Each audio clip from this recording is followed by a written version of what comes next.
Приветствую, друзья! О наушниках компании Moondrop так или иначе мы говорим буквально в каждом обзоре. Сегодня же я предлагаю рассмотреть их самую базовую модель Quarq с ценником всего $14. Изучить ее измерения, поговорить о звучании, ну и, конечно же, сравнить с ближайшим конкурентом от Blon. Собственно, поехали!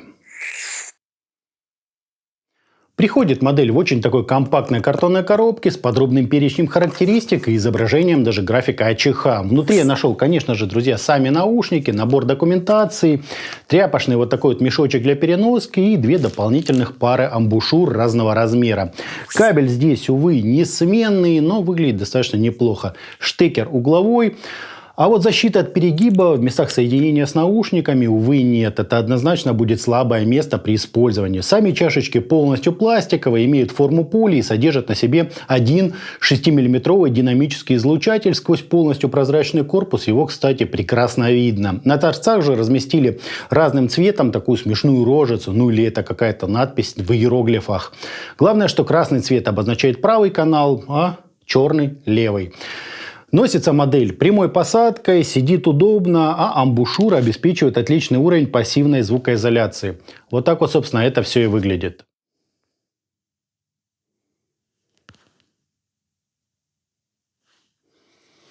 По измерениям у нас прямо классический импульс, абсолютно незначительные расхождения между левым и правым каналом и искажения в пике, достигающие 0,5%, что просто превосходно. Фаза ведет себя вполне естественно, затухание на 30 и 60 дБ соответствует где-то 77 и 97 миллисекунд, без каких-то дополнительных возмущений в области низких частот. По АЧХ же мы имеем подъем низких на 6 дБ с плавным заходом на середину, выделение области разборчивости аж на 14 дБ и отведенные назад верхние частоты, которые, впрочем, честно нам довели до 20 кГц. С заводским графиком мой, как видите, практически один в один. По подаче Moondrop Quarq довольно спокойные, тусклые, немного такие мутноватые. Если их сравнивать с теми же Blon BL-Max, то последние куда ярче, резче, прозрачнее, агрессивнее. Blon, на мой взгляд, глубже по басу, да и звучание более естественное и открытое. Quarq мягче, теплее, я бы даже сказал комфортнее. По проработке сцены в глубину вполне достойно, но все какое-то ватное и скучное. Да, я понимаю, что отсутствие выделения на верхней части середины и увод высоких на второй план заметно уменьшает всякий мусор на верхах и в плохо записанной музыке. Однако при этом страдает хорошо записанная, отчего и разделение вроде бы как тут неплохое, и прорисовка на скорости достойная, но слушается это реально как-то блекло и просто. Глубины низких частот здесь почти не чувствуется, саббас скорее намечается в треке, чем звучит. Серединки вполне хватает техничности, но нет пинка снизу и развития вверху. Отчего она получается, как бы сама в себе. Без гулкости и глухости, конечно, но и без яркости, сочности и драйва. На тяжелой музыке техничность Quarq намного заметнее, чем, например, на оркестровой. Текстуры рисуются довольно четкими, но немного какими-то бедными по массе. Зато по динамике, очевидно, все очень круто. Разве что объема и глубины мне лично здесь не особо хватало. Однако вспоминаем про ценник $14, и все мои претензии мгновенно улетучиваются. Лучше звука за столь символическую плату, наверное, не придумаешь. Не идеально, конечно, но другие модели в этой же категории это просто вообще мрак.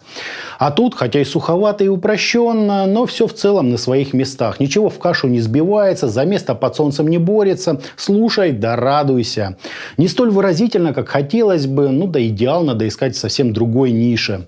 Так что в общих чертах мне звучание Quarq, конечно, понравилось. Особенно же его оценят любители не очень качественной всякой тяжелой музыки. Сложный инструментальный джаз, оркестровая или симфоническая музыка здесь намного менее презентабельна.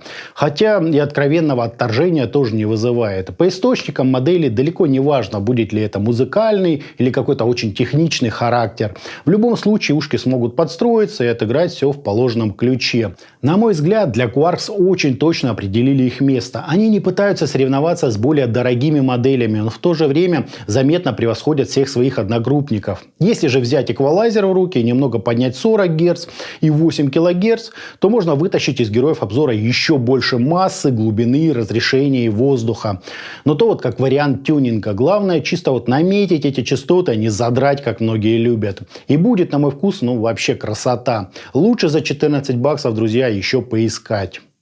Итогом, внутриканальные динамические наушники Mondrop Quarks очень порадовали меня своей прямой посадкой, правильными по размерам амбушюрами и, конечно же, очень гуманным ценником.